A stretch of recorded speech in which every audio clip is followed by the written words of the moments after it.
bouleversé par la pandémie du coronavirus qui fait état de plusieurs contaminés et de centaines de morts, eh bien notre beau pays, la Côte d'Ivoire, n'en fait pas la marge parce qu'il y a actuellement dans notre pays plus de 160 cas confirmés et un mort. Et bien aujourd'hui, nous sommes en présence d'un docteur qui va nous entretenir sur cette maladie. Il s'agit du docteur Uwambi, qui est diacre à l'église évangélique des Assemblées de Dieu Ebenezer. Eh bien, bonjour diacre. Bonjour ma soeur, je suis effectivement, comme tu l'as dit, docteur Uwambi Firmin, diacre à l'église des Assemblées de Dieu de Yopougon, temple résidentiel Ebenezer. Alors, il faut dire que la maladie à coronavirus est effectivement une réalité. Depuis le mois de décembre, elle est apparue en Chine. C'est la Chine qui a donc connu les premiers cas de cette maladie et au fur et à mesure, elle s'est répandue dans tout le monde entier, d'où le nom de pandémie. Alors, il faut dire que cette maladie, elle est réelle. Elle est réelle. Elle fait peur parce que c'est une nouvelle maladie. On ne maîtrise pas tous les contours. Elle fait peur parce que le virus étant nouveau, il n'y a pas de traitement spécifique. Elle fait peur parce qu'elle est beaucoup contagieuse. Elle fait peur parce qu'elle tue beaucoup. Elle fait peur parce qu'avant même que tu commences à faire la maladie, tu peux contaminer les gens. Voilà. Voici un peu un certain nombre d'éléments qu'on peut dire sur cette maladie, d'où cette grande phobie au plan international aujourd'hui. Et nos chercheurs, nos États sont en train de faire mes études pour vraiment réduire le risque de propagation de cette maladie. Eh bien, docteur, vous êtes déjà entré dans le vif du sujet. Comment cette maladie se manifeste-t-elle? Bon, la maladie, il faut dire d'abord qu'elle est transmise par un virus. Un virus, comme je l'ai dit tout à l'heure, c'est un virus nouveau qu'on appelle le SARS-CoV-2. Voilà, de la famille de SARS-CoV-2. Alors, qu'est-ce qu'il en est effectivement? Parce que les premiers virus de cette maladie sont apparus depuis 2003. J'étais encore étudiant, on parlait de syndrome respiratoire aigu sévère. Ça s'est développé aussi en Chine. Au jour d'aujourd'hui, la maladie fait ravage et elle se manifeste par les mêmes signes qu'on connaît habituellement d'une grippe. C'est-à-dire quoi? On a mal à la tête, le corps chauffe, on fait la fièvre, accompagné de tout. On a même parfois des courbatures. On a l'impression que c'est la grippe actuelle qu'on fait. C'est ce qui rend curieux cette maladie. Et chez certaines personnes, on arrive à avoir des difficultés respiratoires. Voilà, qu'on appelle dans notre jargon de dyspnée. C'est une maladie qui se transmet actuellement dans ma langue à travers les gouttelettes quand nous parlons ou bien quand nous éternuons. Voilà. Tu as quelqu'un en face de toi, tu as quelqu'un qui est à moins d'un mètre de toi. Quand on éternue, quand on parle, les gouttelettes qui proviennent de notre bouche peuvent également se transmettre sur les lèvres ou bien sur les narines de l'autre. Et si la personne est infectée, peut bien évidemment contaminer la personne qui est en face d'elle. Effectivement, comme c'est une nouvelle maladie et que c'est maintenant qu'elle est en médecine, nous avons toujours ces étapes-là.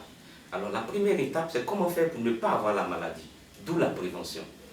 Alors, elle apparaît maintenant, la maladie est venue maintenant dans notre pays. Sinon, depuis la Chine, vous avez, pour ne pas que la maladie se propage, l'une des meilleures mesures que la Chine a prises et qui a fait donc école, c'est le confinement. Le confinement.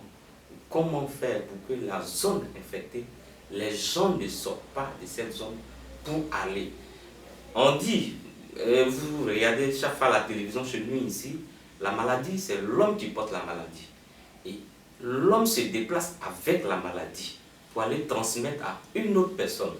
Tant que cette personne qui a la maladie est confinée, est sur place quelque part, les risques de transmission à de nouvelles personnes, ce risque est réduit. Voilà. Donc voici un peu comment est-ce que la maladie se transmet. En termes de mesures, aujourd'hui au niveau de la Côte d'Ivoire, vous savez très bien qu'il y a chez nous un Conseil national de sécurité qui s'est donc réuni et qui a donc pris un certain nombre de mesures. Entre autres, il faut éviter au maximum le rassemblement de personnes. C'est pourquoi aujourd'hui les églises sont fermées, c'est pourquoi aujourd'hui les écoles sont fermées, c'est pourquoi aujourd'hui on interdit même les grandes surfaces où il y a beaucoup de personnes. On a interdit aujourd'hui même que les restaurants soient ouverts. Donc voici ces mesures qui ont été prises de façon globale. Alors autre élément, c'est que j'ai parlé tout à l'heure du confinement. Alors en tant qu'individu, pour éviter qu'on soit même contaminé, il faut réduire aujourd'hui nos déplacements. Si ce n'est pas vraiment nécessaire, autant rester chez soi. En restant chez soi, tu évites d'avoir toi-même la maladie ou bien tu évites de transmettre si tu as un cas potentiel à une nouvelle personne. L'OMS a donc édité 7 mesures. Il s'agit en un premier temps de se laver régulièrement les mains. Vous voyez aujourd'hui partout dans toute la Côte d'Ivoire, des dispositifs de lavage de mains sont donc distribués avec du savon et également des gels hydroalcooliques. Il faut, tant que c'est possible, régulièrement se laver les mains, régulièrement prendre un peu de gel pour mettre dans la main et puis se désinfecter les mains. Ça ne coûte pas cher. J'invite même chacun à avoir donc ce dispositif moyen. Ça peut tenir dans la poche, ça peut tenir dans la main, on peut même se déplacer chaque fois. Alors le risque aujourd'hui de lavage des mains publiques, quand on arrive, on a un dispositif. D'abord, quand on est venu, on a souillé si on était infecté, on finit de laver la main et on touche également le même dispositif pour fermer l'eau. Ce n'est pas une bonne pratique. Ou bien il y a une personne qui est dédiée pour cette activité. En ce moment, quand vous finissez de laver votre main, vous êtes sûr que votre main demeure propre quand vous quittez les lieux. Voilà, ça c'est cette précision que je voulais donc faire. Alors, la deuxième mesure, c'est de tousser. Quand on veut tousser ou éternuer, il faut également le faire au niveau du pli du coude. Ça, c'est un geste qui a été déjà démontré par plusieurs. Même le président de la République, quand il donnait son message à la nation, lui-même, il a eu à faire ce geste. La troisième mesure, c'est de rester tant qu'on peut au moins à 1 mètre de son prochain. À 1 mètre de son prochain. Ce sont les gouttelettes après éternuement ou bien après une toux qui quitte de la bouche ou bien des narines de la personne qui est en face de toi et qui vient vers nous. Donc à 1 mètre au moins, nous évitons ce risque-là. La quatrième mesure, c'est éviter de toucher le nez, la bouche et les yeux, tant qu'on peut, avec la main. Vous voyez, la main, elle touche pratiquement tout, mais quand on finit, on vient toucher les lèvres, on vient toucher les narines, on vient même nettoyer dans nos narines avec le doigt, on vient toucher les yeux. Ce sont des gestes également qu'il faut éviter. La cinquième mesure, c'est éviter tout contact avec les animaux domestiques. Effectivement, les animaux domestiques. Si c'est le cas, si vous avez fini de jouer avec un animal domestique, il faut également revenir à la première mesure qui est de bien se laver les mains. La sixième mesure, c'est éviter de consommer la viande sauvage, les animaux sauvages. Alors au début, quand on a dit ces mesures, les gens se demandaient mais qu'est-ce que les animaux sauvages ont encore à voir avec cette histoire de corona. En réalité, le virus existe chez l'animal, mais n'est pas mortel pour l'animal. La septième mesure, c'est quand on se rend compte qu'on a fini le tas de prévention, quand on se rend compte que malgré la prévention, on commence à tousser, on commence à avoir la fièvre, on commence à avoir le corps chaud, il faut appeler par le numéro qu'on nous a donné aujourd'hui. Je crois qu'il y a le 101, il y a le 143, il faut appeler. Il y a une équipe aujourd'hui au niveau du ministère de la Santé qui va donc se déplacer pour venir vers vous à la maison. Avant, on disait que vous vous rendez à l'hôpital. C'était pratiquement une mesure qui a montré ses limites.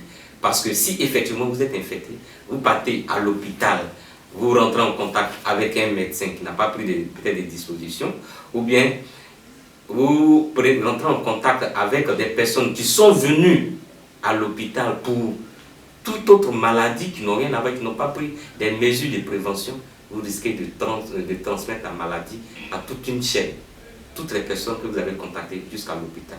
Donc aujourd'hui, on nous demande de rester chez nous, d'appeler ce numéro. Une équipe dédiée à cela se rendra chez vous. On va faire des prélèvements. Entre-temps, vous-même, vous portez un masque pour protéger vos familles, pour ne pas aussi que cette famille soit donc infectée. Et c'est l'équipe qui viendra vous donner maintenant des consignes secondaires. Voici pour le moment cette 7 mesures qu'on a donc demandé à chaque citoyen, à chaque Ivoirien, à chaque être humain de pouvoir donc mettre cela en pratique. Docteur, pour le port des masques, est-ce que c'est vraiment efficace pour lutter contre la maladie?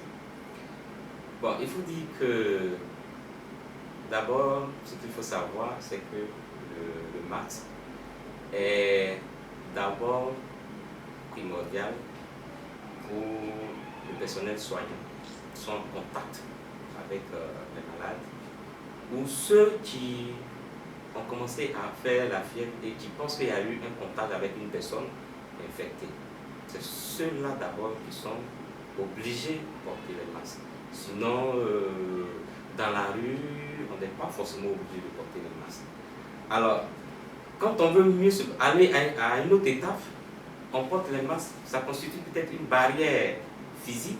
Ok, ça, on peut se contenter de cela pour ne pas peut-être recevoir les gouttelettes, les salives, les éternuements de la personne qui est en face de nous. Sinon, les masques, c'est d'abord ceux qui sont infectés, les malades, et ceux qui sont en contact permanent avec ces malades, c'est-à-dire le personnel soignant. Et bien, on voit un peu partout sur le marché les gens qui vendent des masques qui ont été fabriqués avec des morceaux de paille. Qu'est-ce que vous en pensez? Bon, là, on parle d'une maladie. Quand on parle d'une maladie, on parle de l'hôpital. L'hôpital, on soigne à l'hôpital. Là, je voudrais revenir sur un aspect. On parle de l'hôpital. On soigne à l'hôpital. Quand on a besoin d'éléments, d'intrants, c'est à la pharmacie qu'il faut s'en procurer. Alors, on ne peut pas aller dans un marché, dans un supermarché, pour acheter des masques ou bien à un carrefour pour acheter des masques. Évitons les déplacements inutiles. Restons sur place. Si c'est le cas, il faut prendre des dispositifs qui sont déjà énumérés par l'État de Côte d'Ivoire pour éviter au maximum de ne pas se faire contaminer par cette maladie. Et fini pour dire qu'il y a une lumière d'espoir parce qu'aujourd'hui, la Chine n'est plus en période d'urgence vraiment. Ça veut dire que c'est possible. C'est une période difficile à traverser.